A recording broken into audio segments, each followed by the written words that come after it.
Is that guests I hear? Hi, Grandpa Amadea. We're here to help you look for the guy that's gone missing. Ah, so that's what brings you to these parts. Coming all this way for our sake. That's so very kind of you. With your help, I trust that young man's case is in good hands. Could you tell us a bit about him? Of course. I'm happy to help any way I can. With my failing eyesight, I'm afraid I can't offer much about his appearance. But I do remember hearing the sound of his voice. Not recently, of course. That loss has left me feeling quite empty. I don't think his parents are still living in the village. But somehow he never seemed lonely. In fact, he was usually the one offering companionship to others. He would often take time to visit the elderly or play with the orphans in the village. And whenever someone had something on their mind, he was there to listen with open ears. He always knew just what to say. As the village chief, I owe him many thanks. Helping villagers navigate difficult moments in their lives should have been one of my responsibilities. But he was often the one rising to the occasion. Wow. He seems like such a nice and gentle person. No wonder his disappearance affected you all so but, I'm ashamed. It's okay. There's no need to force yourself to try and remember. We'll figure something out.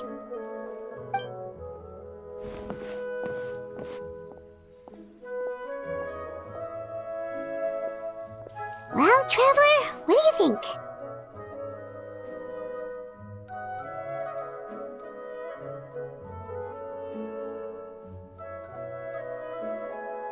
Paimon thinks so too. Like, the name thing. It's so weird that no one remembers his name. And nobody has been able to tell us anything about his family or where he lived. It's like this guy's been erased from reality or something.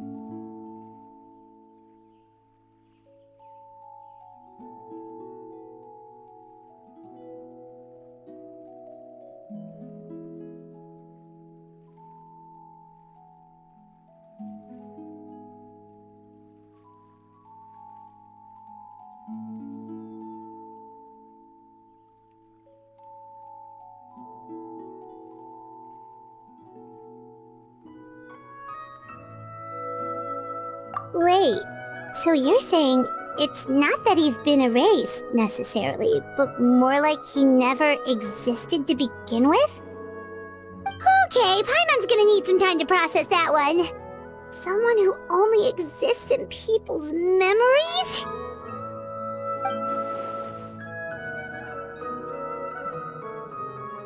You two are the adventurers who just arrived, right? You're here for the Vamara Village Commission? Yep, sure are. We were just looking into the case. I'm so glad to hear that. Thank goodness you haven't given up. I've been so worried the Adventurers Guild might cancel our commission. My name is Atosa, by the way. I grew up here in Vamara Village. Anyway, I just wanted to say, please keep searching for a missing villager. I'm begging you. You have to find him. Yeah, no need to worry. We'll give it our best shot. So, were you close to the missing villager? Are there any leads you can give us? I'm not sure this counts as a lead, but follow me. There's a place I'd like to show you.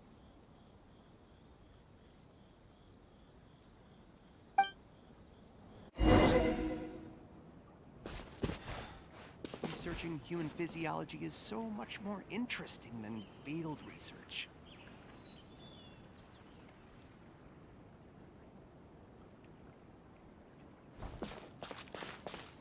This is a great place for a vacation.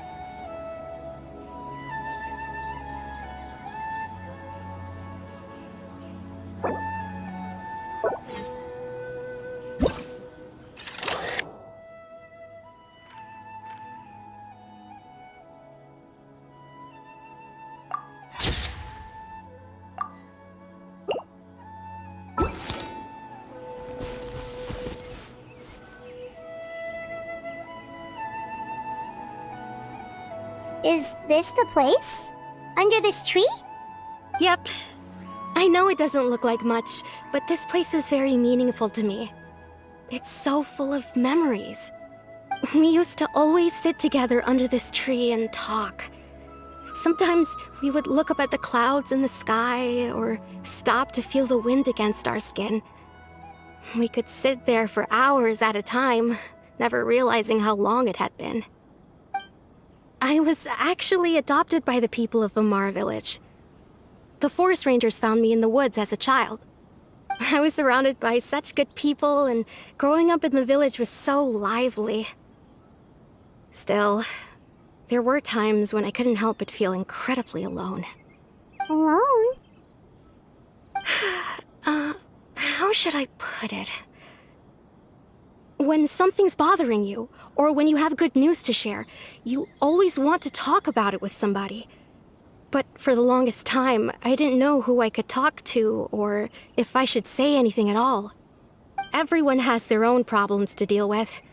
Even if I might want to confide in others, I don't want to become a burden.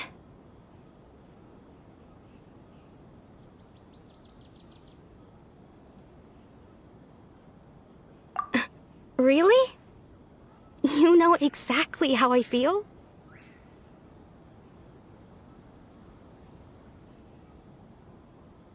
Aww.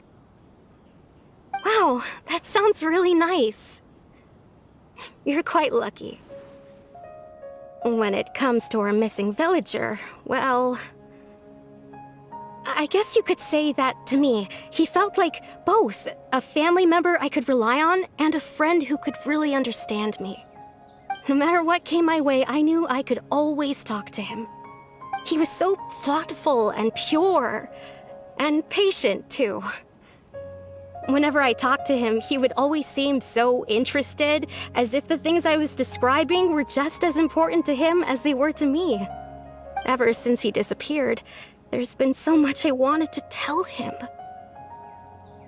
No, none of those things matters now.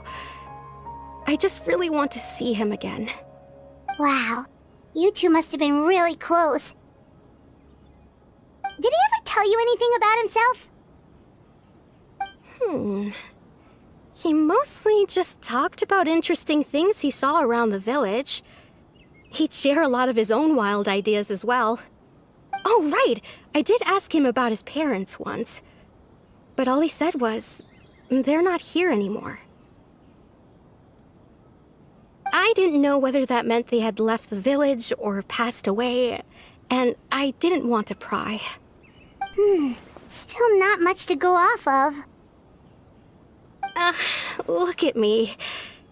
Talking your ear off and still nothing to show for it. I'm sorry I wasn't more help. The last time I talked this much in one go was when we were still together. Come to think of it, every time we talked, it always seemed to be around dusk, just like right now. Time always passed by really slowly. Even when it felt like we'd been talking for hours, the sun would still be at the same position in the sky. Well, time always seems to pass slower when you're relaxed, right? What's wrong, Traveler?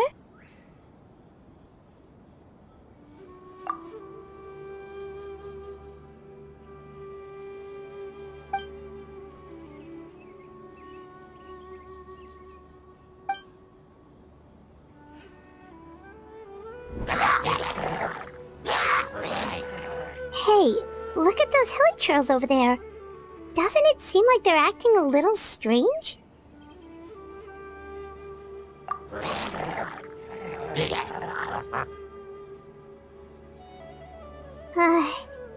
The Abyss Order. Could they be the ones behind all of this?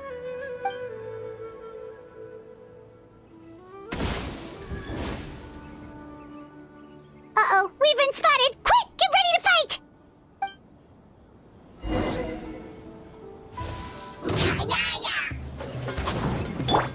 Rain outlines your fate.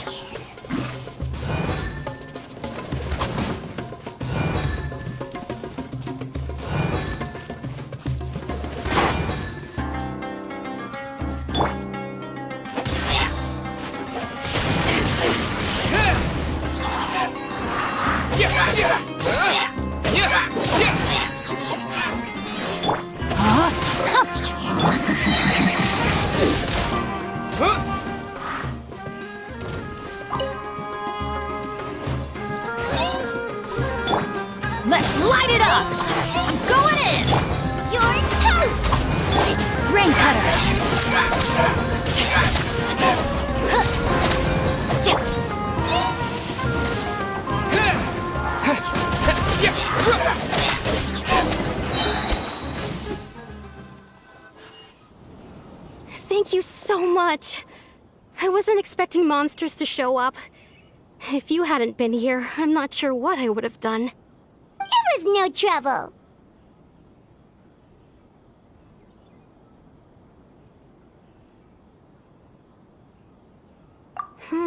Now that I think about it, the hilly trolls around Vilmara village have been a lot more active lately. They seem agitated and would often attack anything in sight. Chief Amadea doesn't allow the children to play in the area around the village anymore. Maybe the Abyss Order really is involved. Well, we should head back and check out the situation in Vilmara village just in case. If the Abyss Order is plotting something, that could spell trouble for the villagers.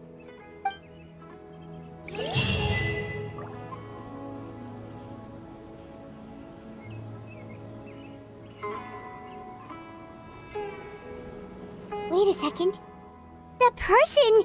It's Dainsleif!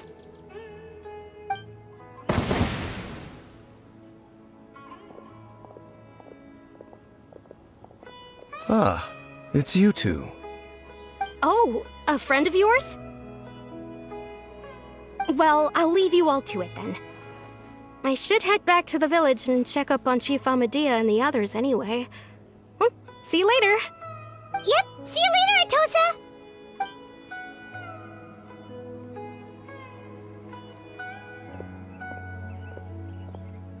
Why do you always have to pop up out of nowhere like that? Is it your life's mission to jump scare us or something? It's hardly personal, or intentional for that matter. As long as you and I are both in pursuit of the Abyss Order, we're bound to cross paths. Ah, so you're here to investigate the Abyss Order then. That would explain the monsters you were fighting just now. Naturally. Hold on. Are you not here for the same purpose?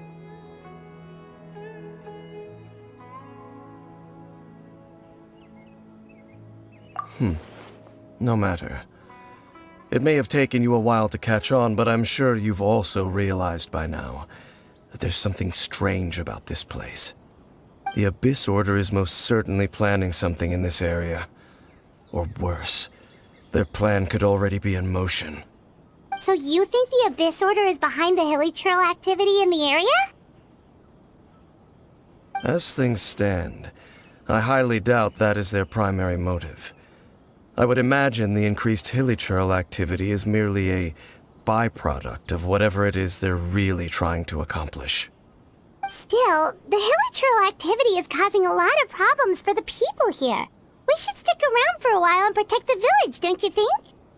The best way to protect them is by figuring out what the Abyss Order is truly planning. That is how we prevent further tragedy.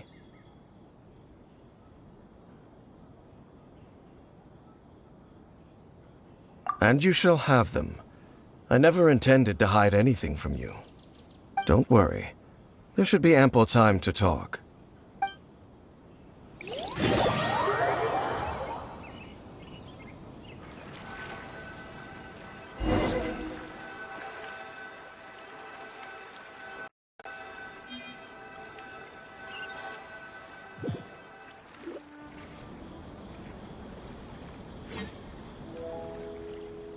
Ah, so that was the commission that brought you here to Vilmara village. Someone who seems to only exist in people's memories. That is indeed quite intriguing. I would agree that it's unlikely you have a simple missing persons case on your hands. However, any possible connection to the Abyss Order is still unclear. It appears all we have by way of clues is increased hilly trail activity. And that is certainly not much to go off of. Right! That mysterious voice he heard in his sister's memory. The one who called himself a sinner. Who is he?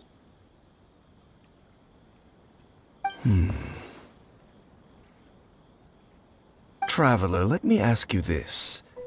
Do you believe your sibling to have betrayed you? I sense hesitation in your words. After all, you still haven't figured out the whole truth of what happened. There's still hope for the two of you to reconcile.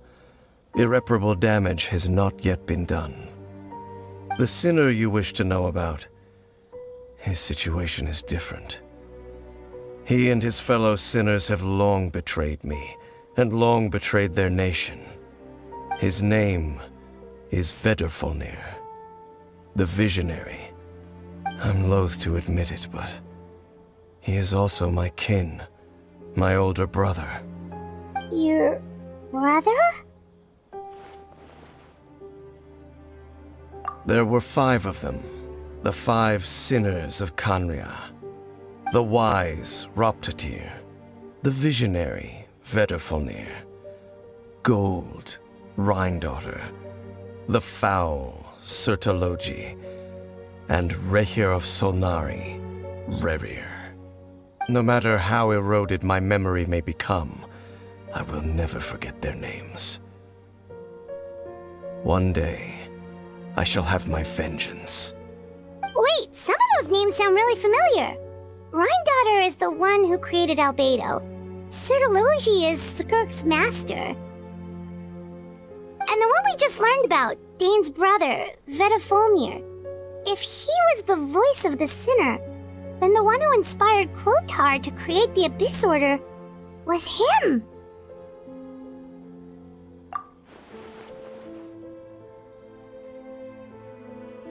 They were once people of great esteem in Khaenri'ah, those who carried the hopes of the nation. They were the best of their peers, outstanding in their respective fields. 6 of us, together. We should have been the ones to prevent the disaster, the ones to stop the Vinster King from continuing to rock the foundation of the world. Yet, deep within, the 5 of them craved something more. They could not resist the call of the Abyss, and divided among themselves a power that could destroy the world. So they became sinners, but also transcendent beings, each in possession of world-shattering power. And when the cataclysm occurred, not one of them stood up in defense of their nation. Not one came forward to prevent the tragedy, and for that, they shall never have my forgiveness. Indeed, if they are not stopped, the day is sure to come when they will also betray the entire world.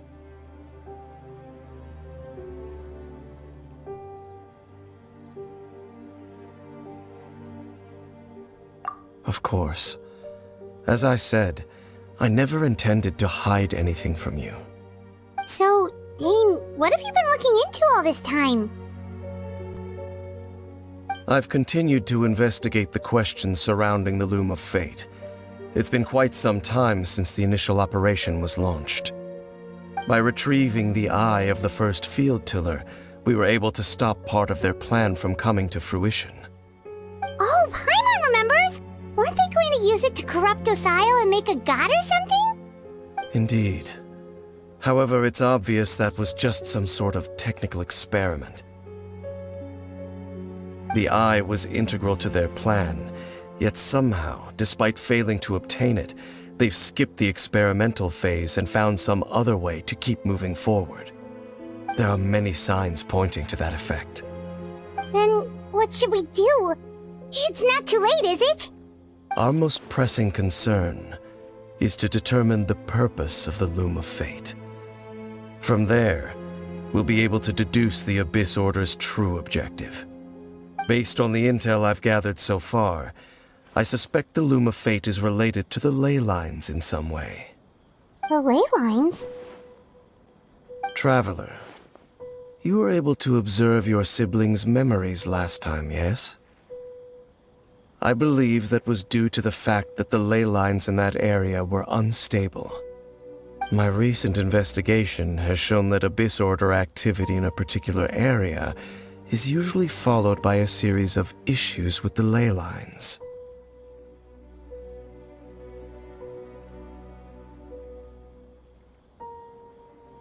Wait, then our commission here in Vimara Village, the person who seems to exist only in people's memories, could it be connected?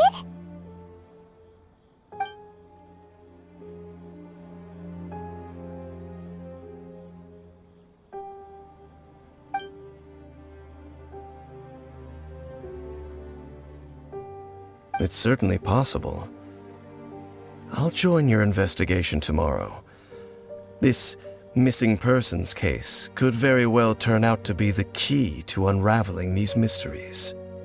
Well, if we're teaming up with Dane again, we're gonna need all the energy we can get. Let's try investigating somewhere a little further away tomorrow.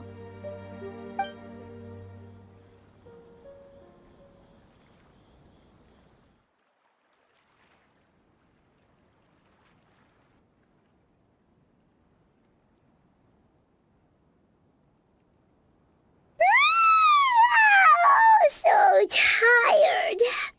Paimon used way too much brain juice yesterday.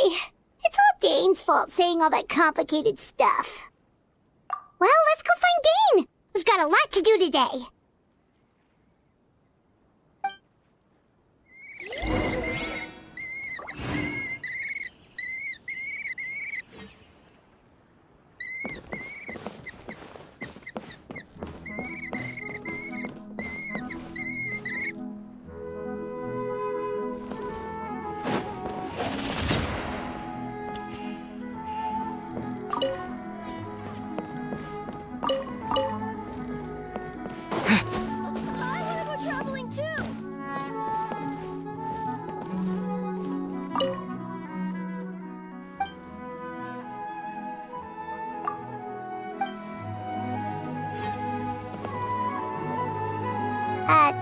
Dane?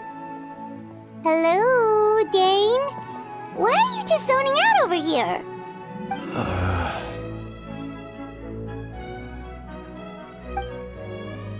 Did something happen? The missing person from your commission. Could you describe them to me? Oh, young guy? Early 20s? Seriously, Dane, what's going on? There appear to be certain memories in my mind that weren't there before. Memories of... Maybe we just talked too much about him yesterday and you had a weird dream or something? No, it wasn't a dream. They're memories. Memories that suddenly appeared in my mind after I woke up. And I'm certain I've never met this person before. I remember handing him the eye of the first field tiller. What? Okay, so this missing person definitely has something to do with the Abyss Order then! Indeed. And it appears he possesses the ability to implant memories into the minds of others. Wait then. All the memories the villagers have of him, could they be fake too? Maybe they never knew him at all. But why would he do something like that?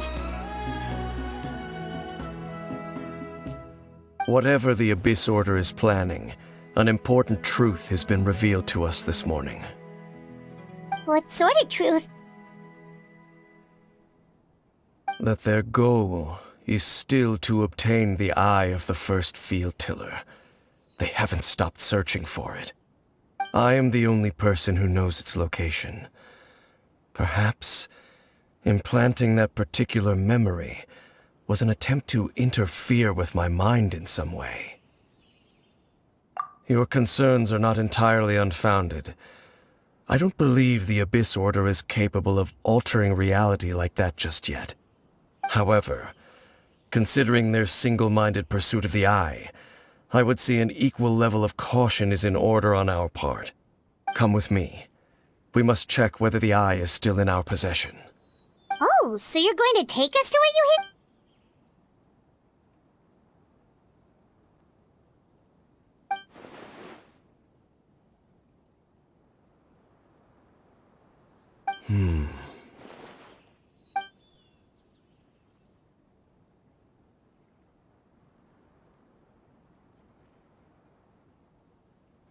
Of course.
Out of the way!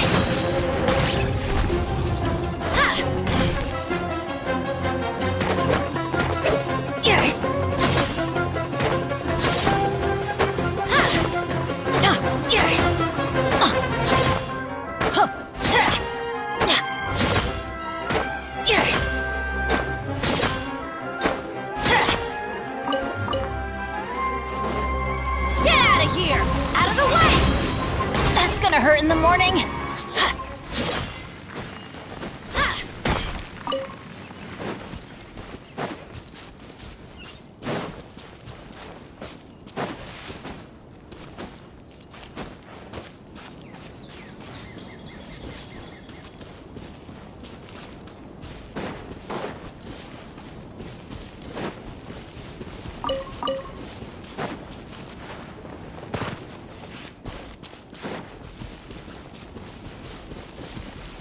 Frozen. Get out of here! Out of the way!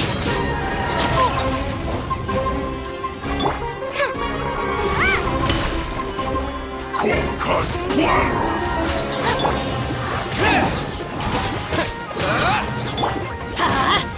It's time for a flash freeze. Chill to the bone.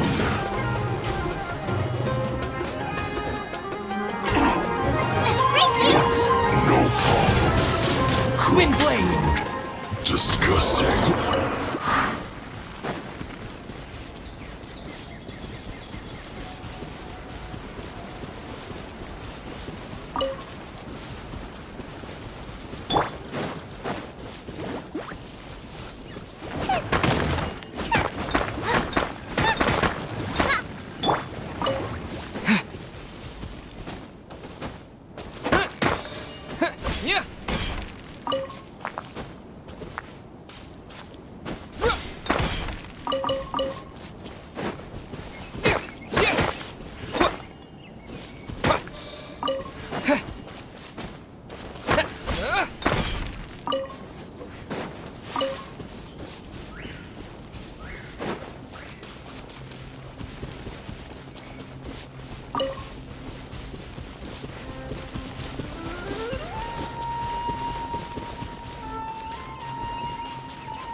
So you hid it way out here?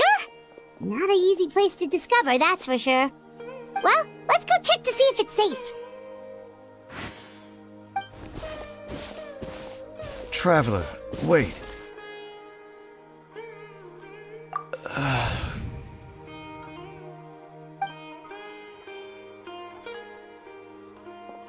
We've no time to lose. Let's head inside.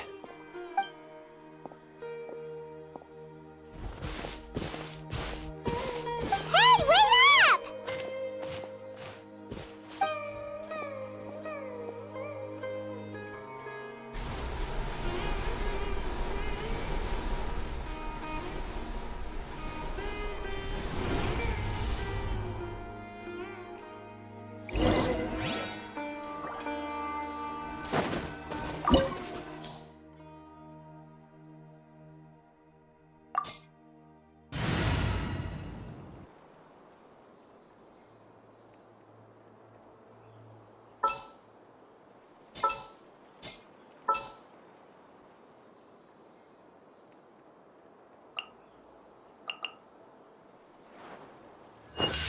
In the name of the Prinzessin!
Rain outlines your fate.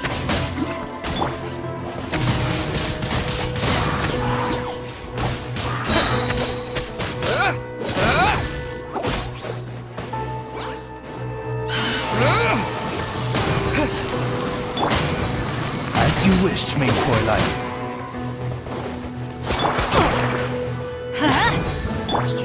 Windblade!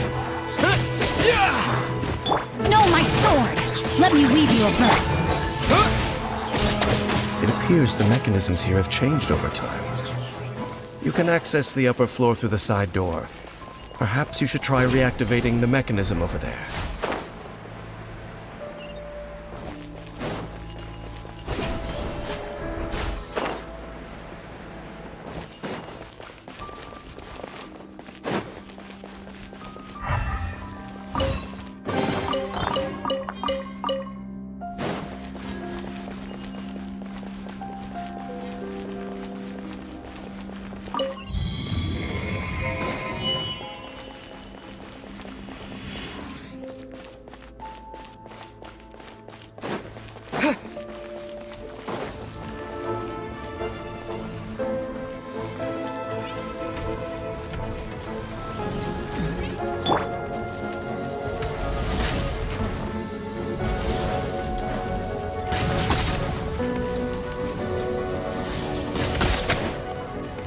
By royal decree! Let's light it up!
Make sure all the runes are pointing in the direction indicated by the light. That should unlock the mechanism.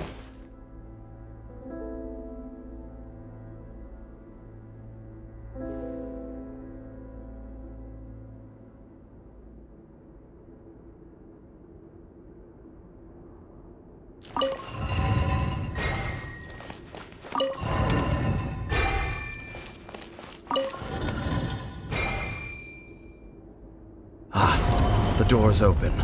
Let's go. Our destination is just up ahead.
Looks like we can't go any further.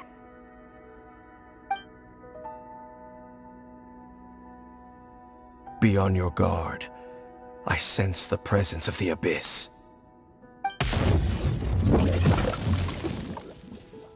It's the Abyss Order! They're here!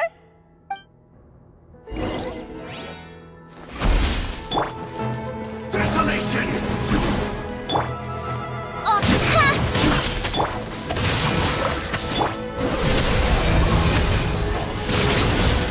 Windblade! Yeah! Yeah! Yeah! Disappear! Ha! Everybody stand back!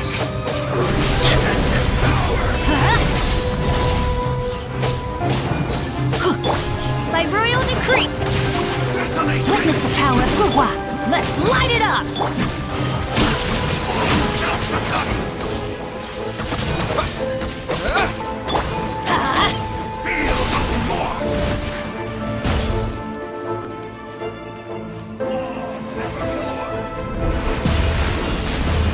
Let's light it up!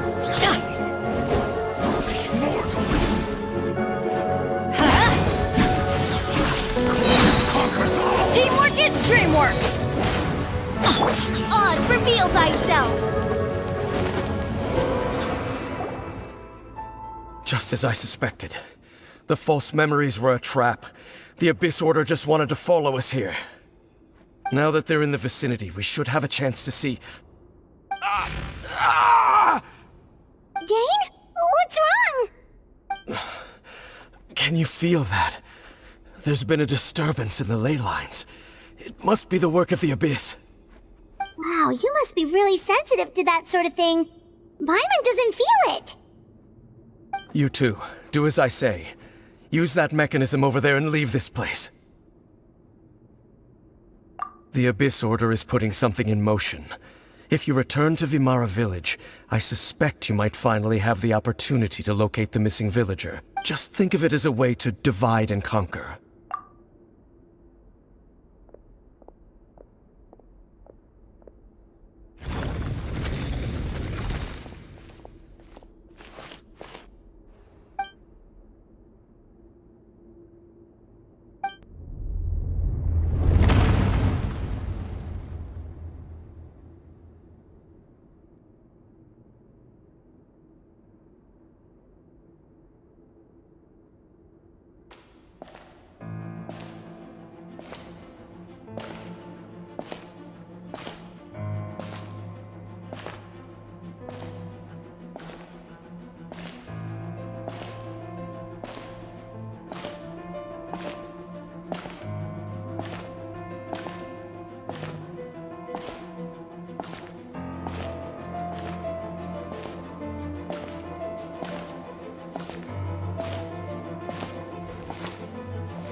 I knew going along with your trap would be the only way to meet with you face to face.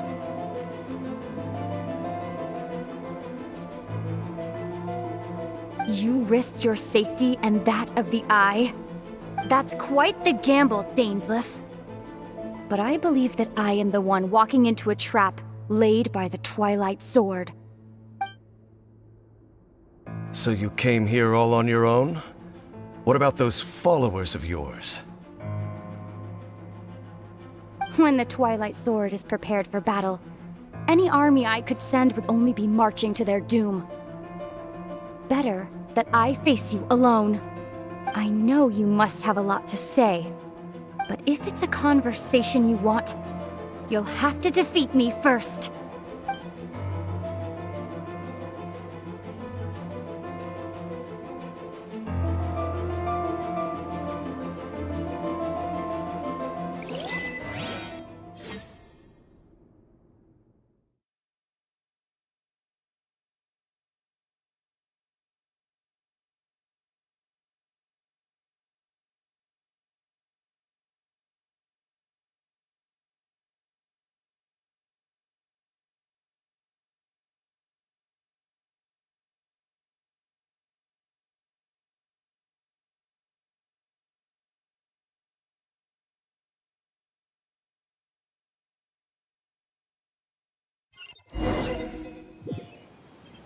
The Abyss Order's on the move!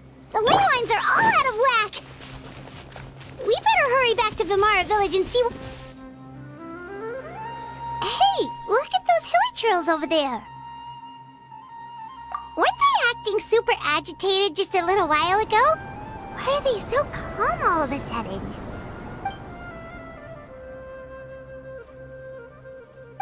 In the New World, they bade farewell to the shrouded at last. They no longer needed to dwell on their suffering, or try to differentiate between various thoughts of blasphemy. Such was the price they paid, and thus their souls became cleansed. Did you hear that? What was that sound just now? It sounded so gentle. Could that voice be comforting the hilly trails in some way? Oh, this is weird. Let's check if this is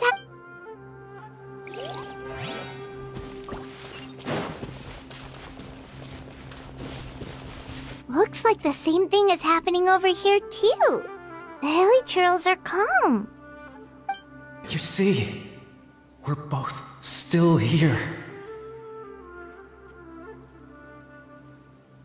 We've reclaimed an endless amount of time to love.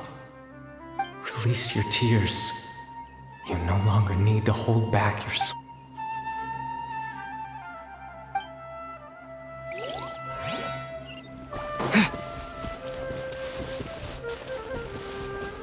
Over there. It looks like they're sleeping.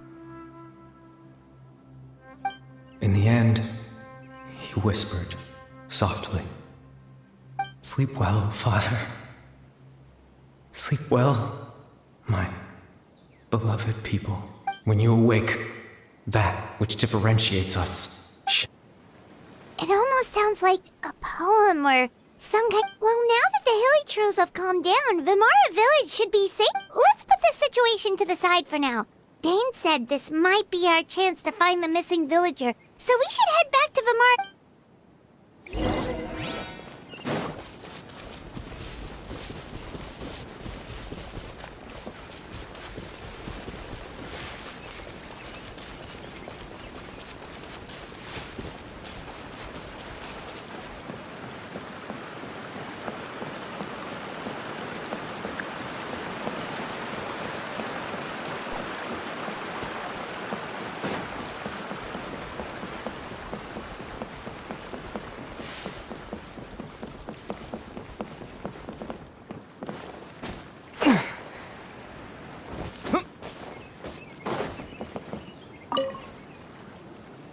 Grandpa Medea, is everyone all right? The Abyss Order seems to be up to something nearby.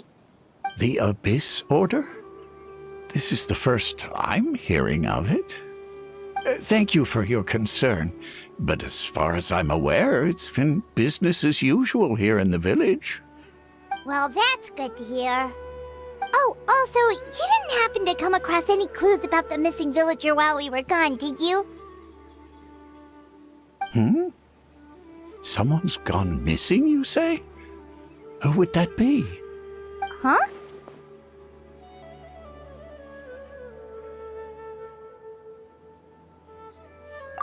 You know, the young guy from Vimara Village. The one you've been looking for all this time. You posted a commission with the Sumeru Adventurers Guild. That's kind of the whole reason we're here, actually. Your missing persons commission. Ah, I do apologize, you two. I hope I'm not worrying you too much.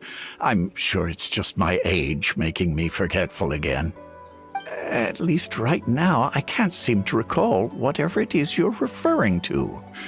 Perhaps you should try asking someone else. But how is that? All right. Thanks for your help, Grandpa Amadea.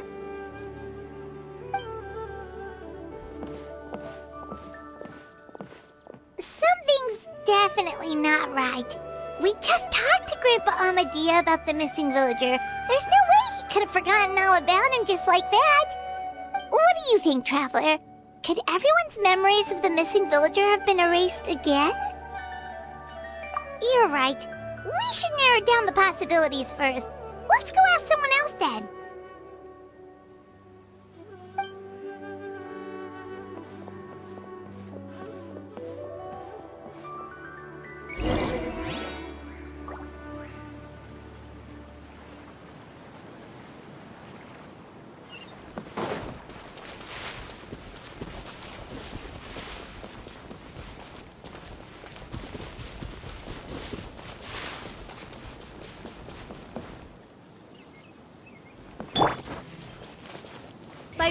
decree!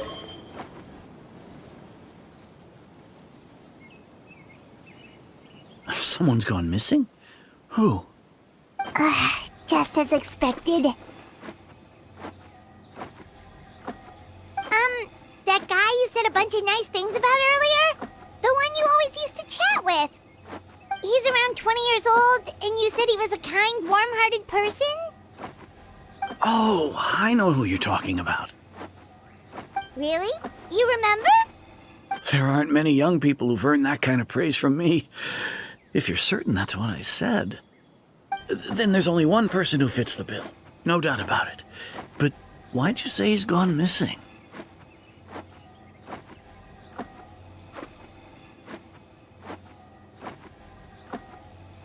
Yeah, I just saw him leave the village. There was someone else with him, too. They couldn't have gone far.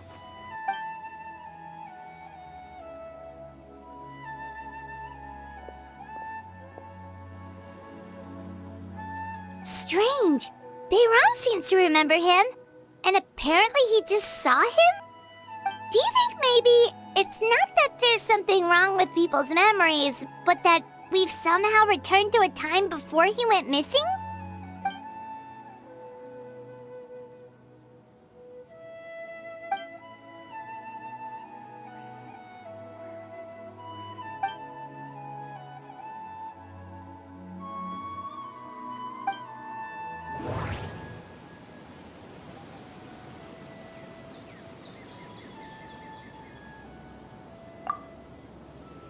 If this person only exists in people's memories, maybe we're in someone's memory right now. If we really did travel back to a time before he disappeared, that could explain why the villagers said he hadn't gone missing. Just like what happened with Greater Lord Rukkhadevata, no one remembers him, because there's been a change in people's memories. No, Bahram still remembers him. He just forgot about the fact that this person went missing.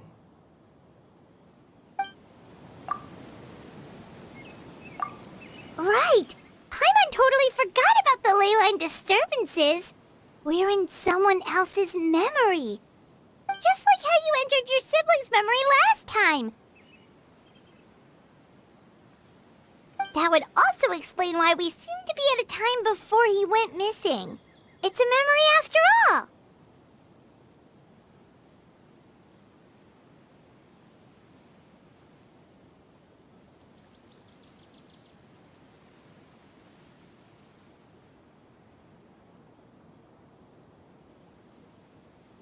Right.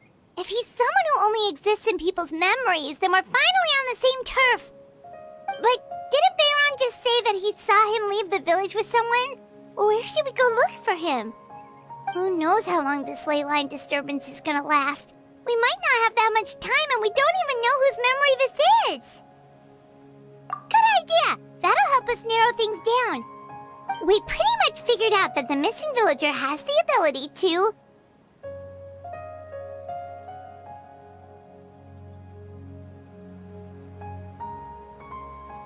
Right! That! Can we try to figure out more about him using what we know of his ability? Like, does it maybe leave a trace that would somehow give him away?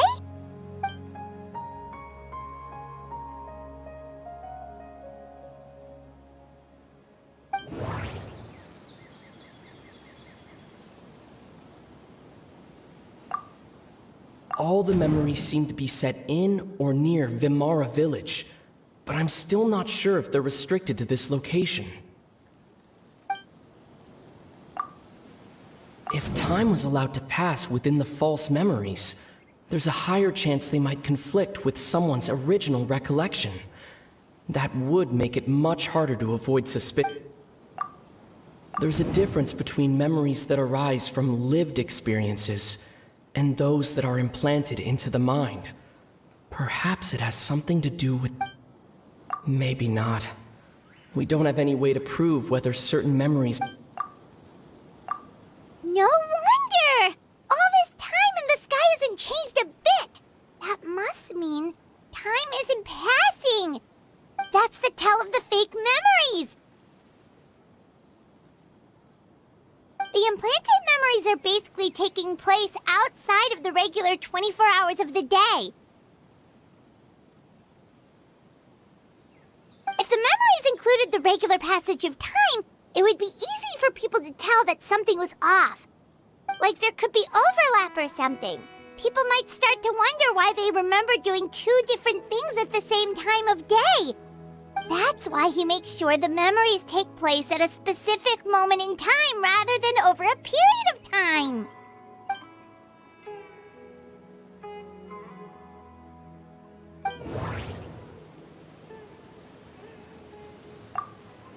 Dainsleif had memories implanted into his mind. Could it be that it's happened more than once? We thought Chief Amadea forgot about the missing villager, but it turns out we're at a moment in time before the village issued the commission. The color of the sky coincides with the moment.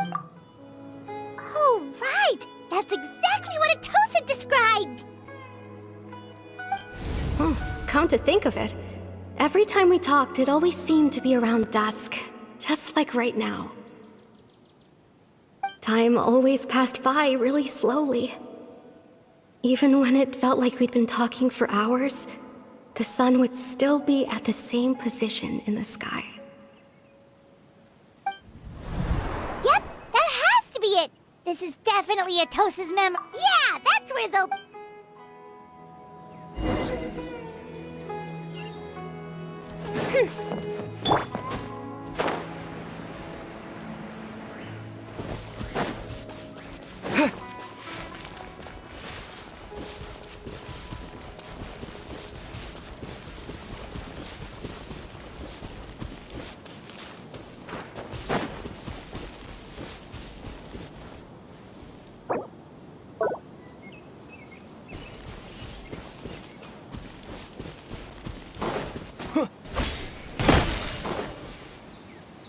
So, you see, Granny Jahiet was a mercenary when she was younger.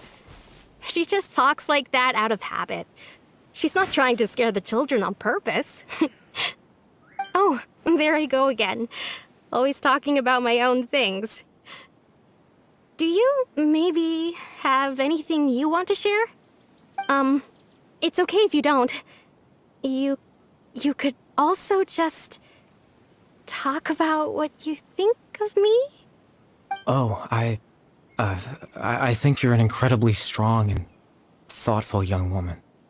You'll meet many amazing people and live a very happy life. You won't miss someone like me. Huh? Are those your friends over there?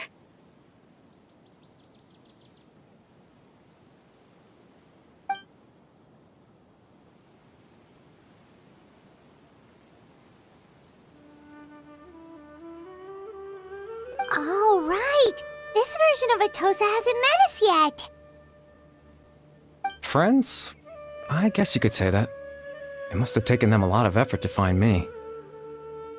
So, I should see what they need. I'm sorry, Atosa. We'll have to continue this conversation another time. Another time, huh? Yeah, okay. I'll head back to the village then. Talk to you some other time.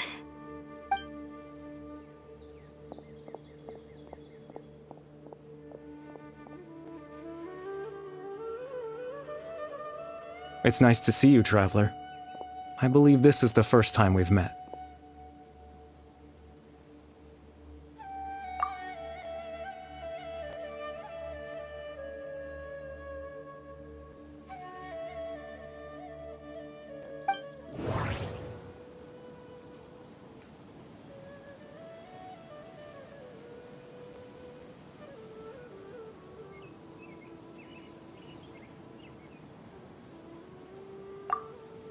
Dane's brother, one of the 5 sinners of Conria, the one who stole the power of the Abyss. The founder of the Abyss Order, the man who broke the curse of immortality. Born into abject sorrow, He shall now become the Loom of Fate. You're Kari Bear Alberic. Oh, you know me? That's quite the surprise. I don't believe I've met you before. Oh, I see. It was the memory, wasn't it? Your sibling's memory. You saw the me from back then. This is Atosa's memory. I came here to say goodbye to her. But I suppose I'll just leave her a message instead. Come, let's find somewhere else to talk.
I suppose you could call it the realm of my consciousness. I'm someone who no longer exists in the real world, after all. As you well know. It's nothing. I still have enough strength to play the part of a good host. I've always hoped that I'd get the chance to talk to you like this, and now, the time has finally arrived.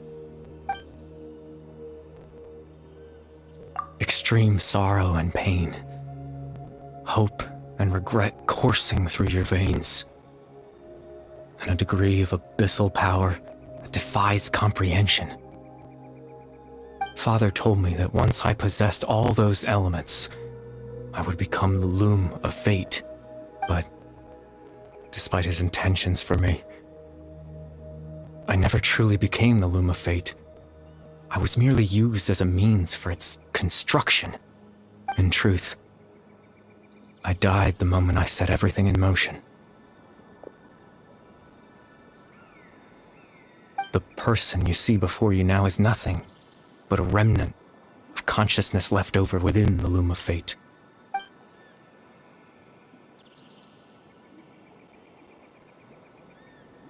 As for your question, the Loom of Fate is a device capable of weaving ley lines. In its primitive form, it can only be used to create and implant memories. But, as more of it is completed, its power becomes stronger and stronger, until finally, it has the power to weave real ley lines of its own. Once fully completed, the moment it gains the power to weave ley lines, it loses the lower-level ability to influence memories. But it also becomes a tool that can change the entire world.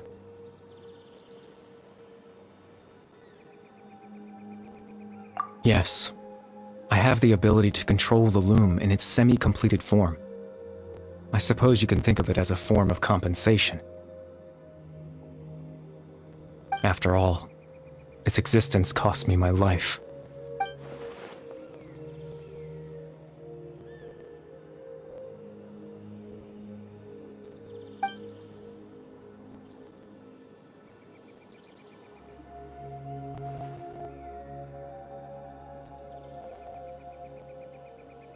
Ah, that. I was wrong to implant those memories. I'm sorry I caused so much trouble. Not only for everyone in the village, but for you as well. I just wanted them to feel like I once existed in this world. As if I had a chance at life.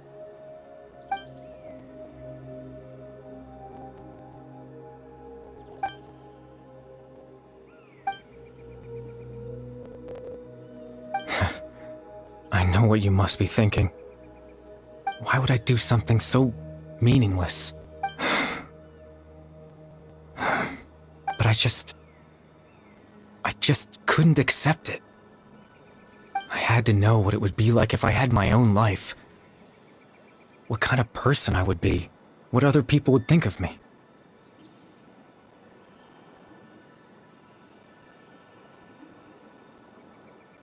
Chief Ahmadiyya, Baram, Granny Jahiyat, Atosa.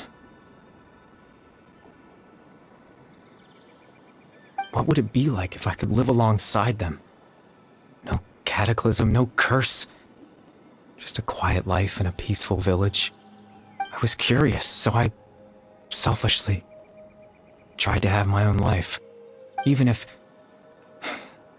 that meant piecing together the version of myself that could have been. One memory at a time. I know it sounds stupid. After all, my life ended a long time ago.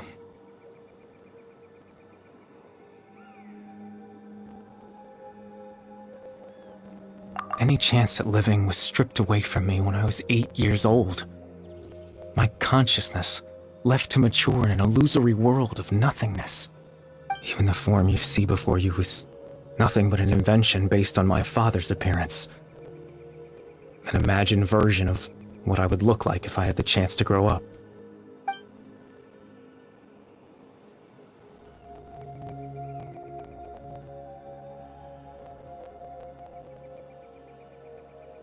I know. But there's nothing I can do to make them find me. If I could exist in the real world, I would return without a second thought and surprise them with the suddenness of it all. But, well...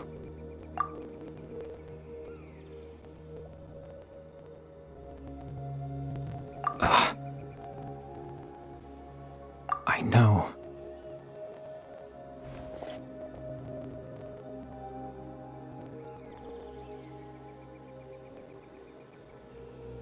Captain Dainsleif. Twilight Sword, you mean? No need to meet up with him. Things should already be settled on his end. Exactly. As someone who could only exist in people's memories, the fact that I'm able to talk to you in my consciousness like this can only mean one thing.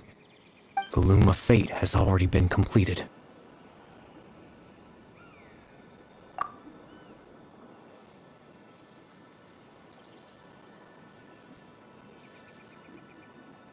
No need to worry about Captain Dainsleif. He's absolutely fine.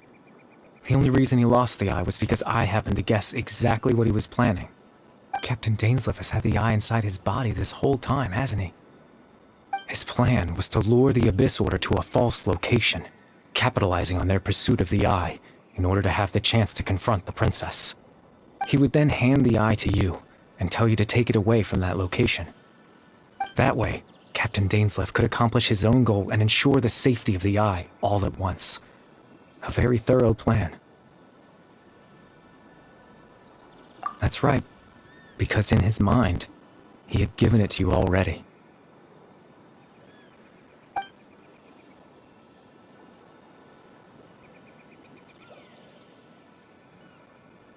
Before you two entered that false location. Traveler, wait.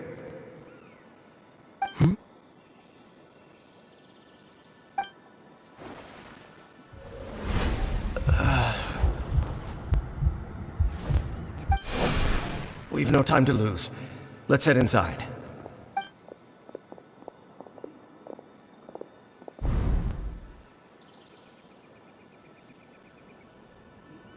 That was when I implanted the memory of him handing you the eye. Given the tense situation at that time, Captain Dainsleif failed to notice anything out of the ordinary. and took that memory to be real. I'm sorry, Traveler, but I needed the Loom of Fate to be completed. And to do that, we had to retrieve the eye.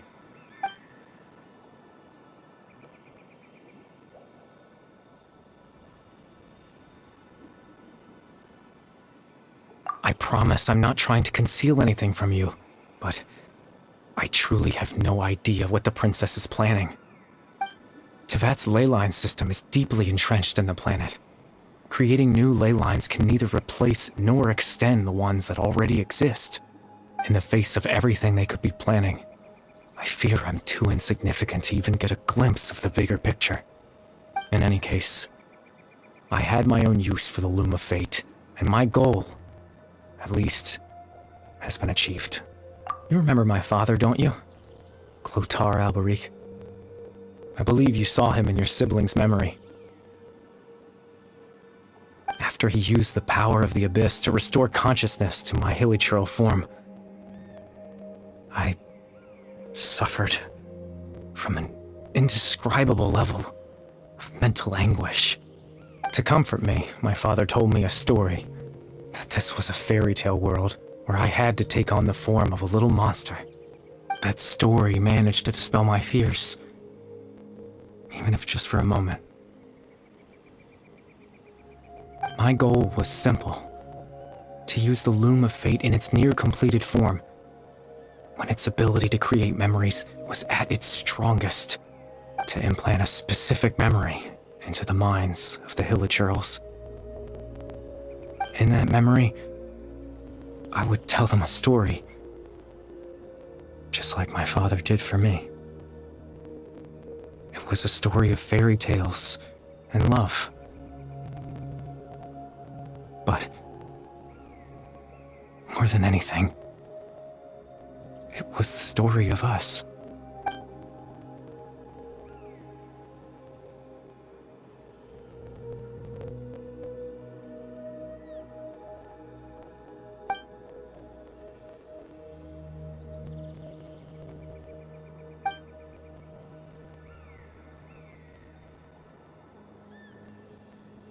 I can't change the world.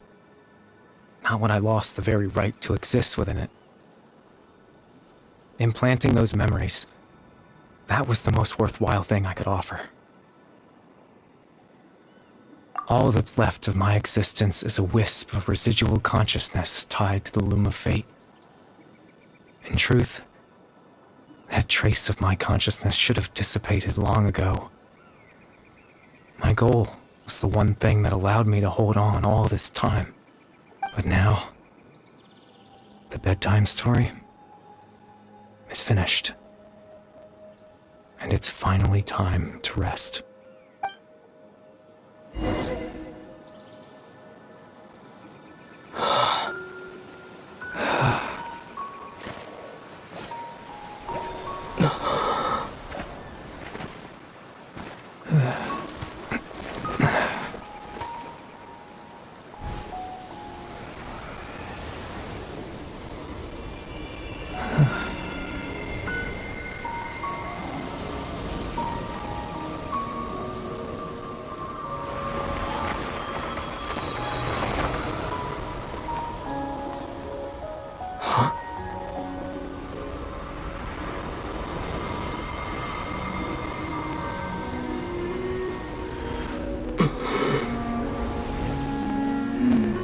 Looks like I was too late to see Kari Bear one last time.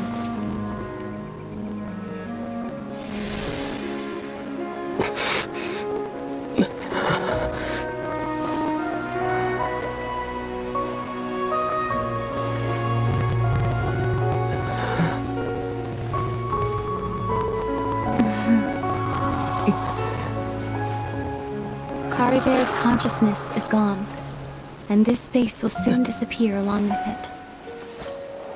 Neither of us belongs here. That's why we're not tangible. Were that not the case, I'd love to hug you too. Well, how about a conversation?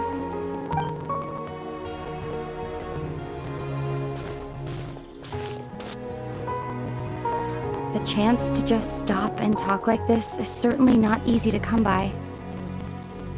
Wouldn't you agree? That battle earlier was tough. The one against Dane, I mean. I didn't expect that after everything, he would still hesitate to raise his sword against me. Were it not for that, perhaps I'd still be no match for the Twilight Sword. Even after 500 years. The loom of fate, huh? I still haven't found a way to utilize it to its full potential. But there's still time before the heavenly principles awaken. Yes, for 500 years now, ever since the cataclysm in Conria, there's been no sign of activity. Not long ago, you witnessed the Hydro Archon destroy her divine throne. Yes? Such a flagrant disregard for the rules, and still Celestia took no action. I suppose that's proof enough of the Heavenly Principles situation. However, the Heavenly Principles will awaken. We just don't know when that will be, or what might trigger it. You could say that. Just look at Kari Bear. He was so pure and single-minded. The space we now find ourselves is a perfect representation of who he was. Quiet and peaceful. Even as a hilly churl, seeing the terrible sight within the mirror wasn't enough to taint his spirit. He brought comfort to the people of this world, even though he was denied the very right to be a part of it. So ask yourself this. Who was it that deprived him of that right to exist? Of course, that's only one example. My feelings about the Heavenly Principles are too complicated to explain in just a few words.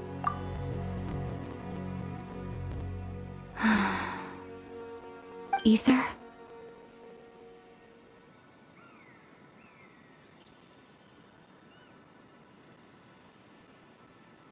You're the only one in this world who calls me that. There's so much I wanted to ask you, but for some reason, I'm not interested in asking those questions right now. There's just one thing I have to ask. One thing I could never understand. Why? Why can't we continue our journey together?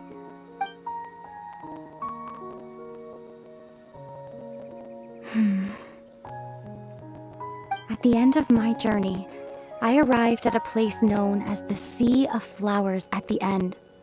Do you remember? A long time ago, when we traveled between worlds together, you told me you wanted to find a place in the universe where that one flower was in full bloom.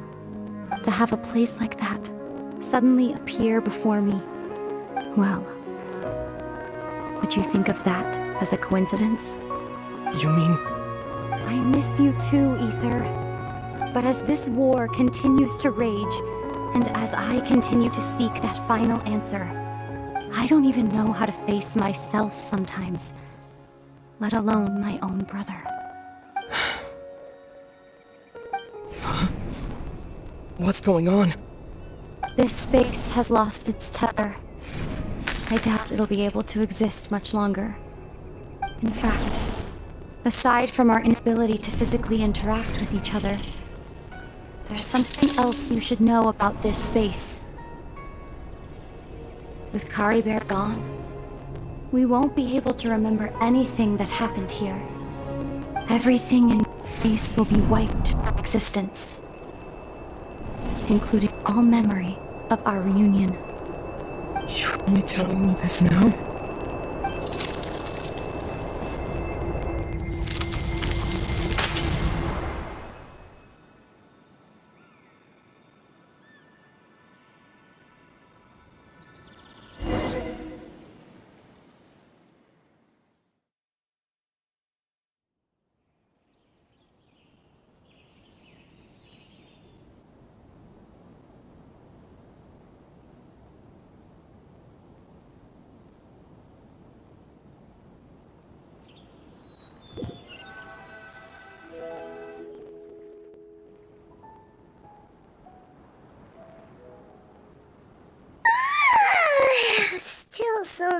sleepy.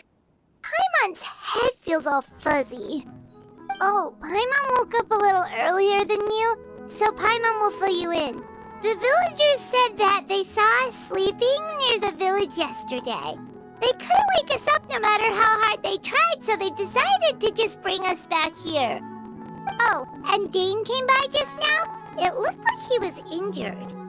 He didn't say anything, though. Just made sure that you were all right and left. Kinda seemed like he had a lot on his mind, but that's Dane for ya. Let's think for a second. We were in that memory, and we saw that guy you called Curry Bear. He was the missing villager that we've been trying to find, right? And after that, Paimon doesn't remember what happened. Wait, really? What a score!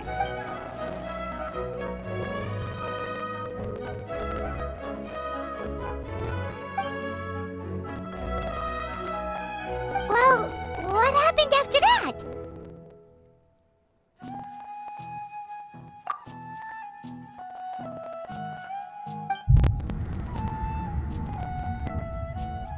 Ah, there you are.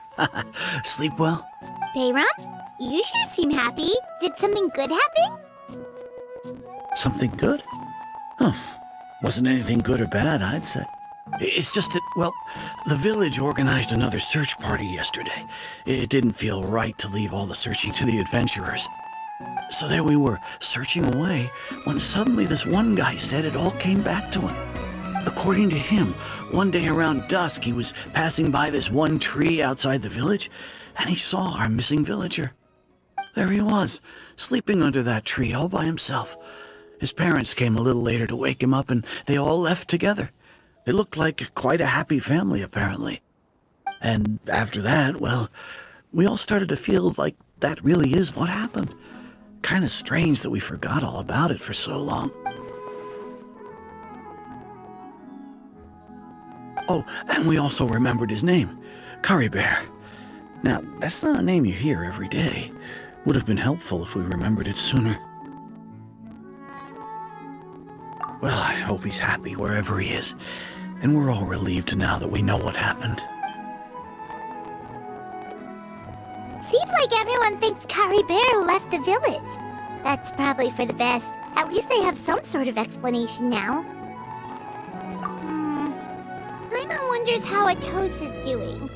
Maybe we should go check on her. If she hasn't remembered like everyone else, we can tell her what happened. Paimon didn't see her in the village just now, so she...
I never embark on a journey without a good book to accompany me.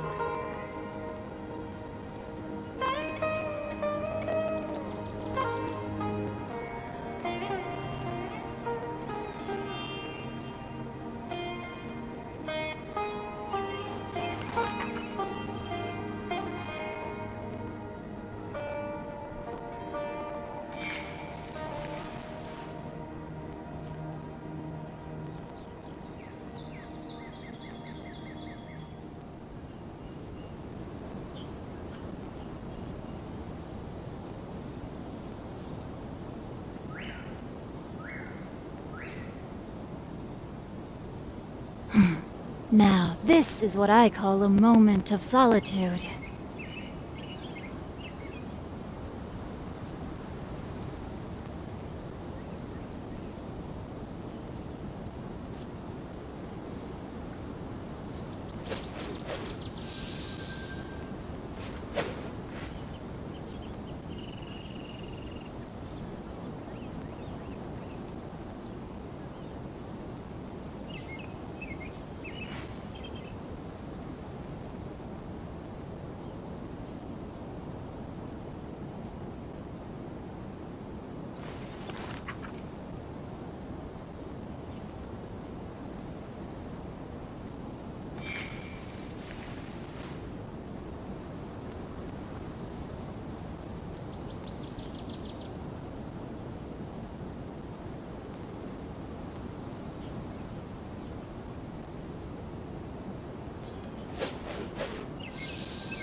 Oh my goodness.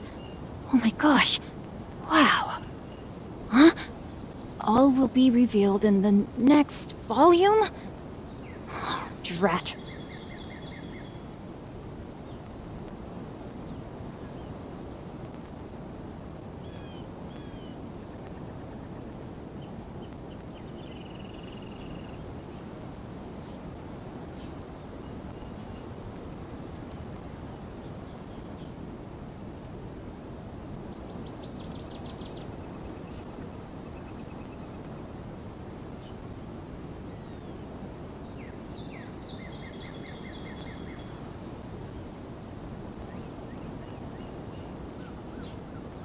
"'Twas on a deserted, moonlit night that the hero approached the vile dragon's limpid lair.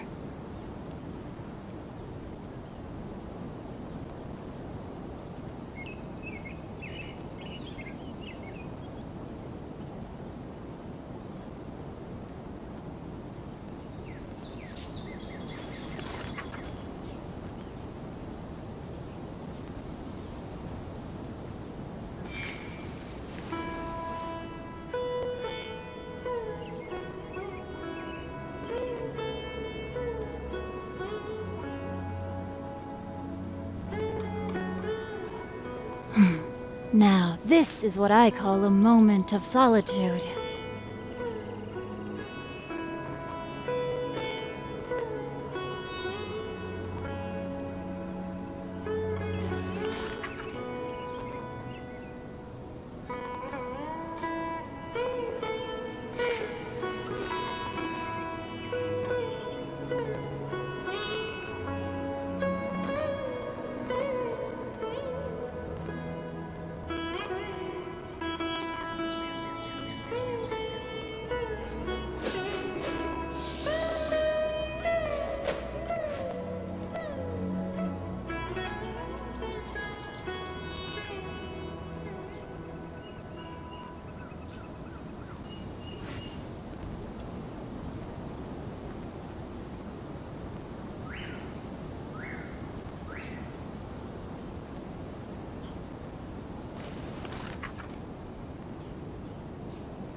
Oh my goodness. Oh my gosh. Wow. Huh? All will be revealed in the next volume? Oh, drat.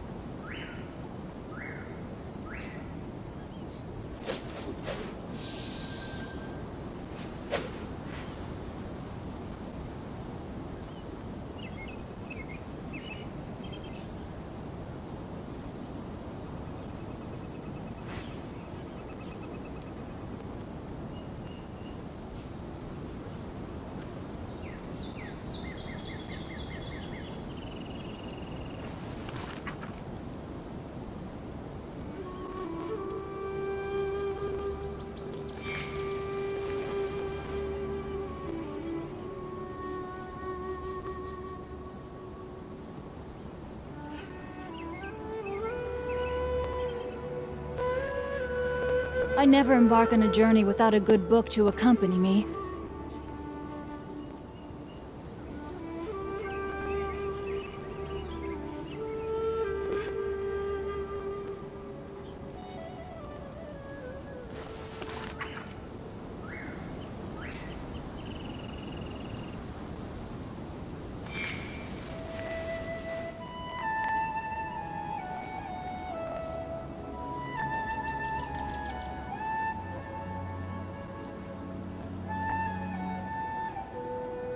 "'Twas on a deserted, moonlit night that the hero approached the vile dragon's limpid lair.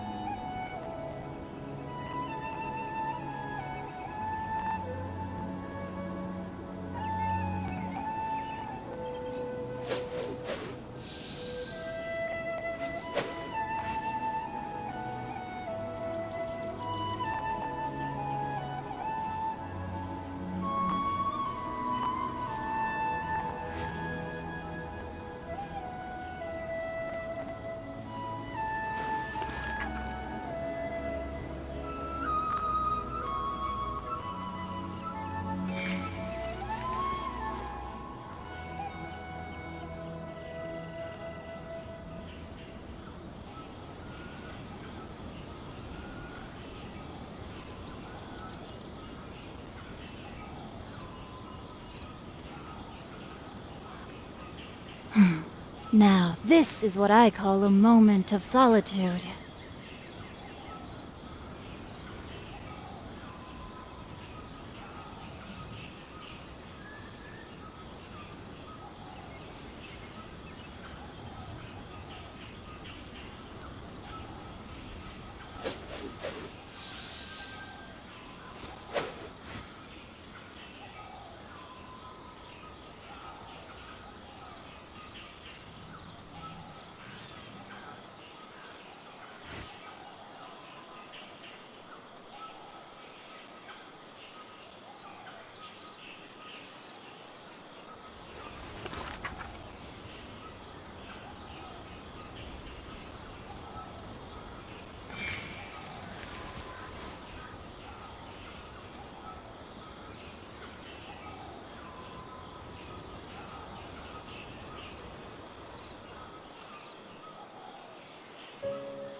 Oh my goodness.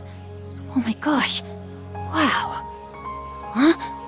All will be revealed in the next volume? Oh, drat.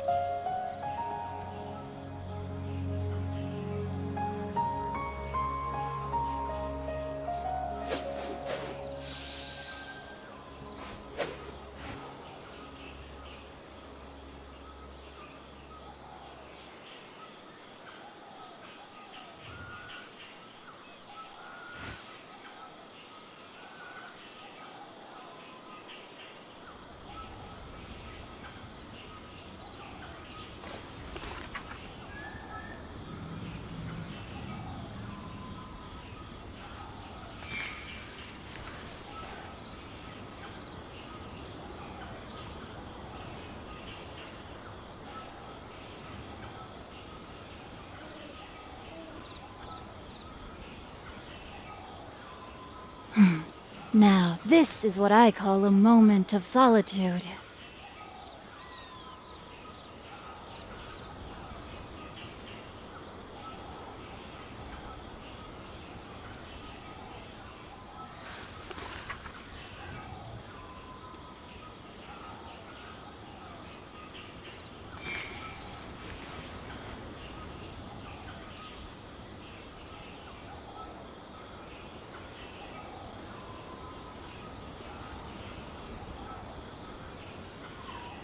I never embark on a journey without a good book to accompany me.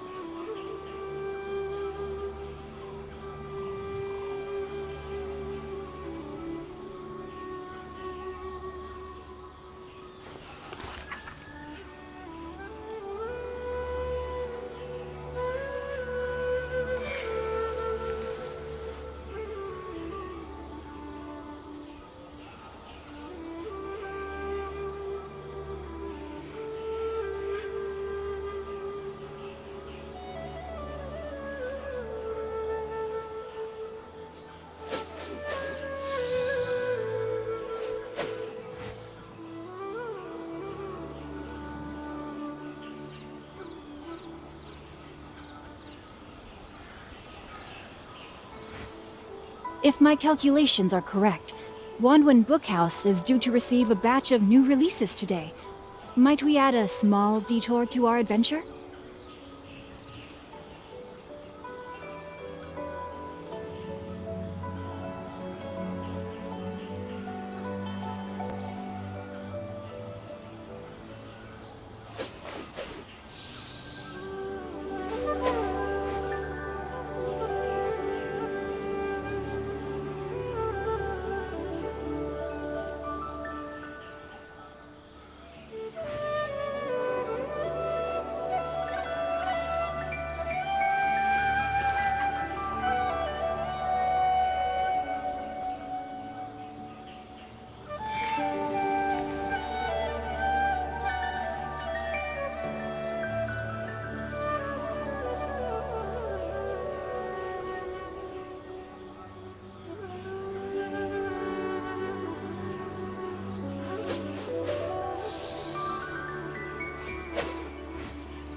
I never embark on a journey without a good book to accompany me.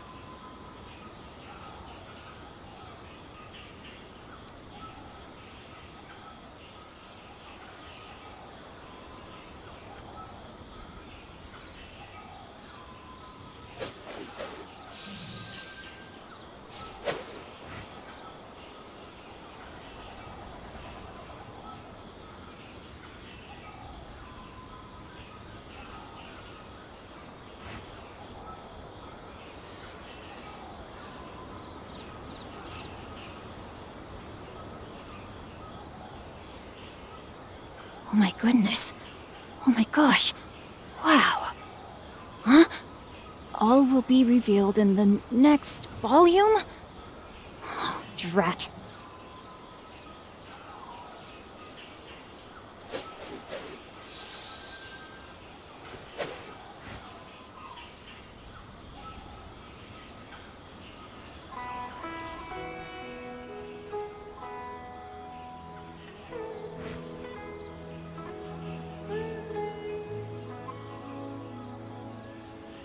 I never embark on a journey without a good book to accompany me.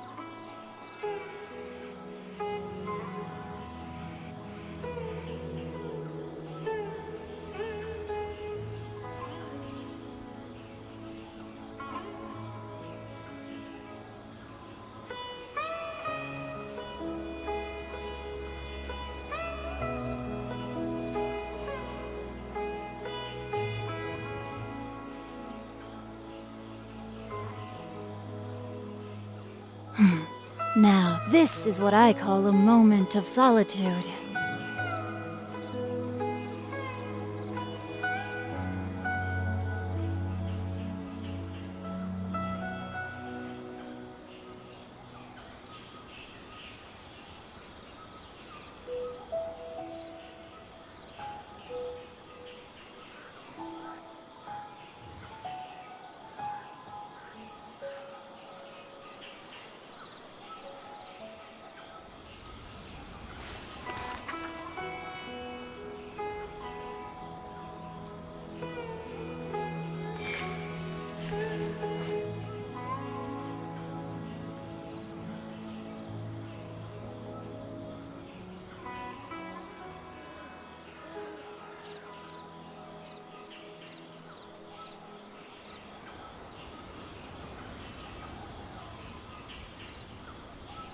Oh my goodness.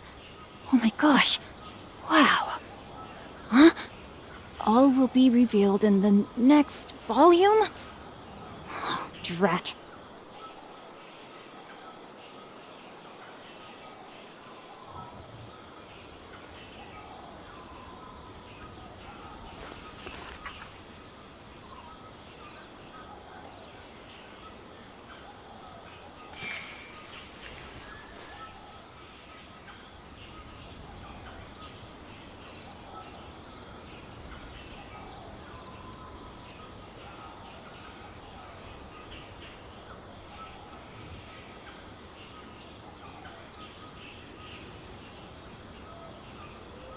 If my calculations are correct, Wanwen Bookhouse is due to receive a batch of new releases today. Might we add a small detour to our adventure?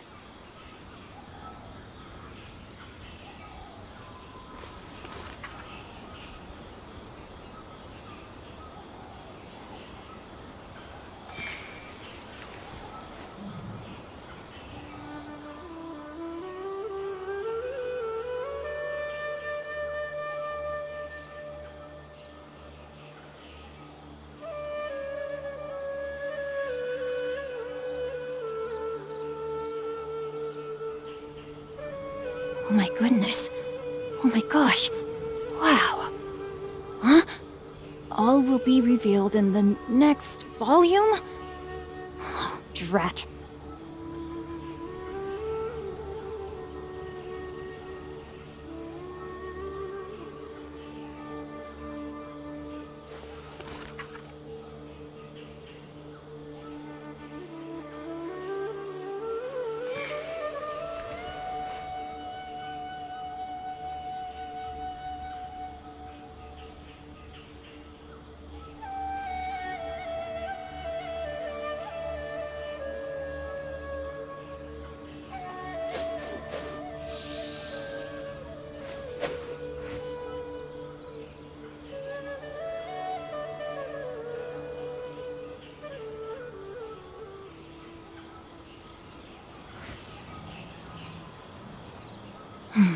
Now, this is what I call a moment of solitude.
Twas on a deserted moonlit night that the hero approached the vile dragon's limpid lair.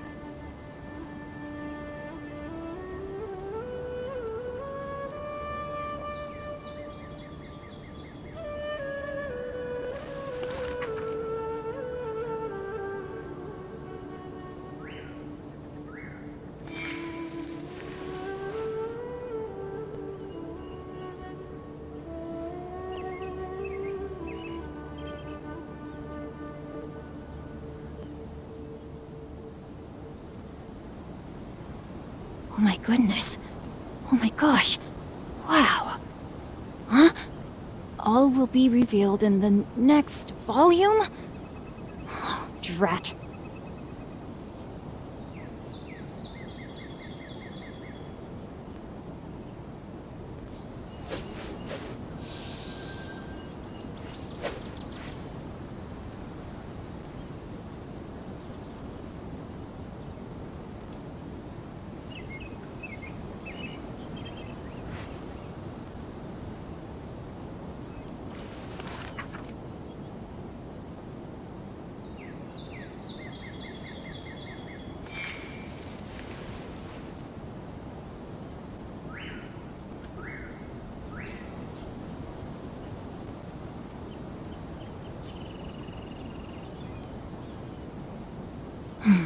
Now, this is what I call a moment of solitude.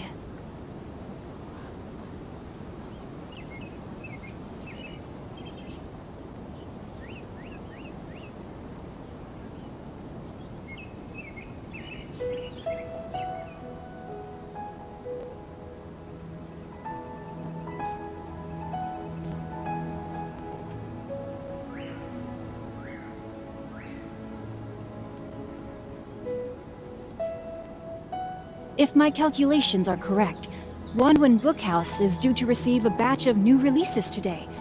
Might we add a small detour to our adventure?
Now, this is what I call a moment of solitude.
'Twas on a deserted moonlit night that the hero approached the vile dragon's limpid lair.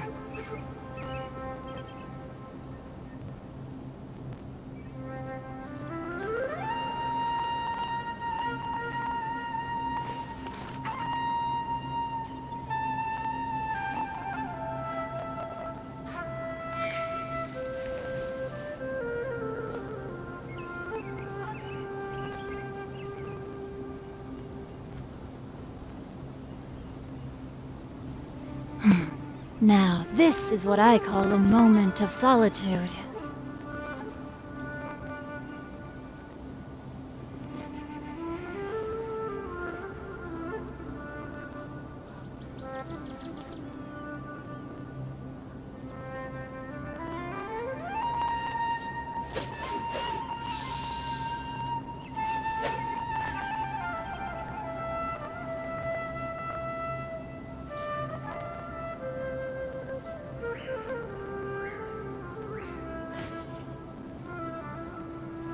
Twas on a deserted moonlit night that the hero approached the vile dragon's limpid lair.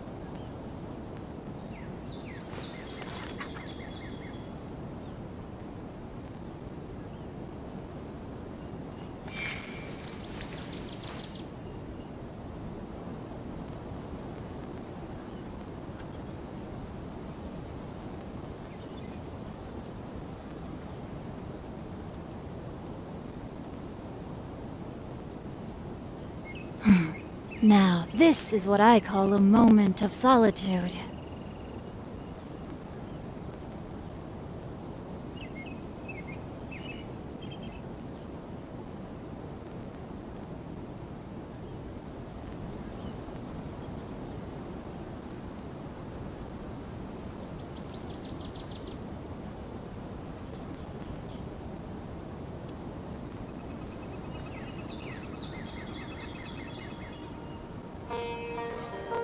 I never embark on a journey without a good book to accompany me.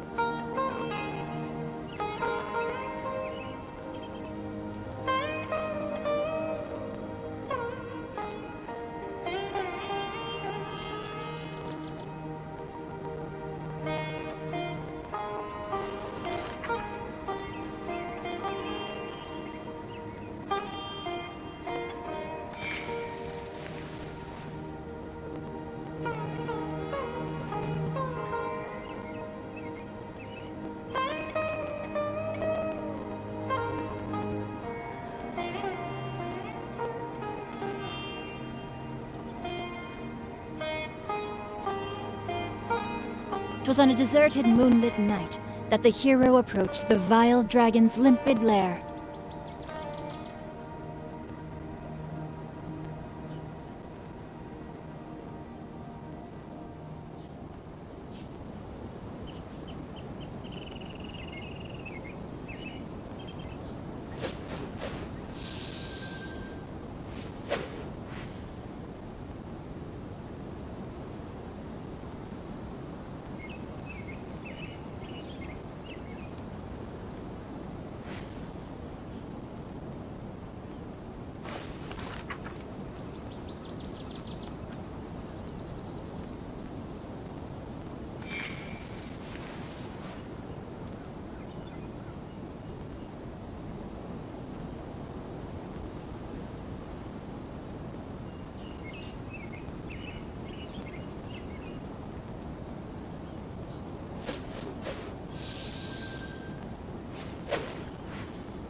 If my calculations are correct, Wanwan Bookhouse is due to receive a batch of new releases today. Might we add a small detour to our adventure?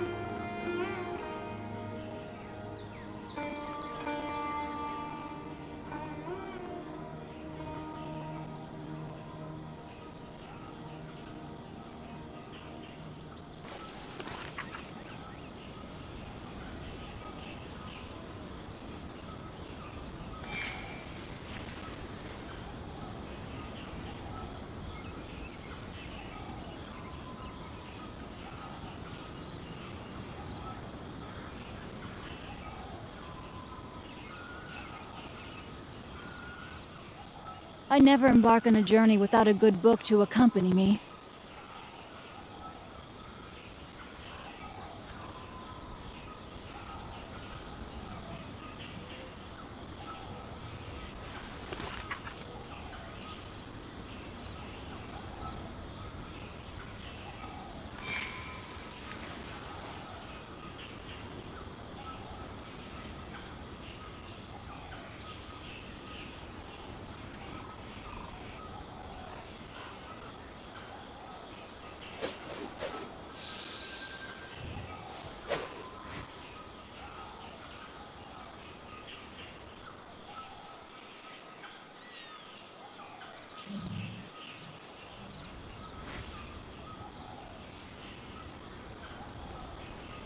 If my calculations are correct, Wanwan Bookhouse is due to receive a batch of new releases today.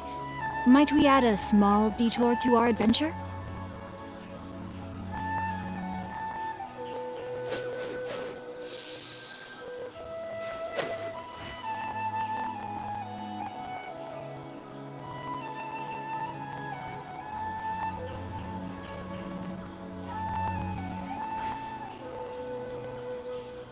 Twas on a deserted moonlit night that the hero approached the vile dragon's limpid lair.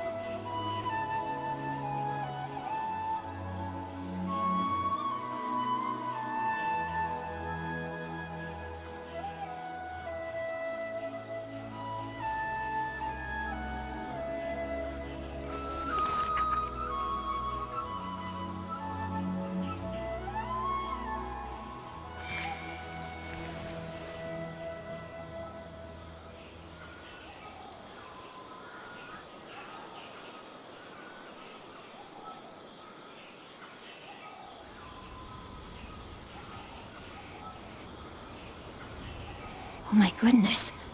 Oh my gosh. Wow. Huh? All will be revealed in the next volume? Oh, drat.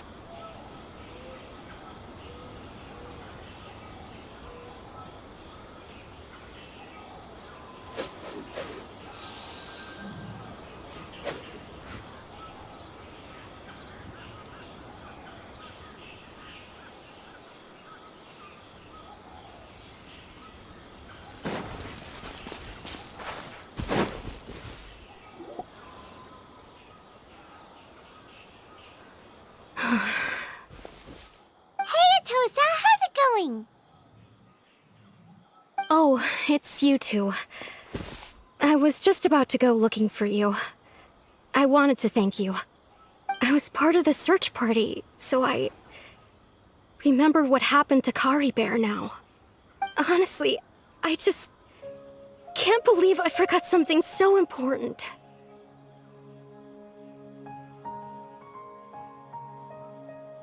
He always seemed to appear out of nowhere, and now he left just as quickly. If Kari Bear wants me to forget about the time we spent together, then I'm willing to try. I relied on him for a lot of things, but I'm sure with enough time, even the deepest of attachments can fade.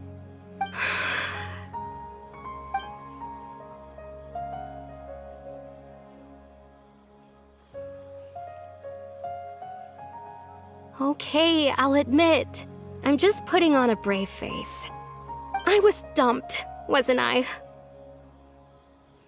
Otherwise, why would he just leave like that without saying goodbye? You don't need to comfort me. I'll be okay. It's just like Kari Bear said. It's the things we overcome that make life more precious. And you know, if he has a heart, maybe he'll come back and see me one day. Anyway, thanks for all your hard work, you two. I promised I'd help Granny Jahiet with something, so I should head back. Goodbye. Well, that should be it, right? Everyone's lives can go back to normal now. Oh, right! Weren't you about to tell Paimon what happened after your conversation with Kari Bear?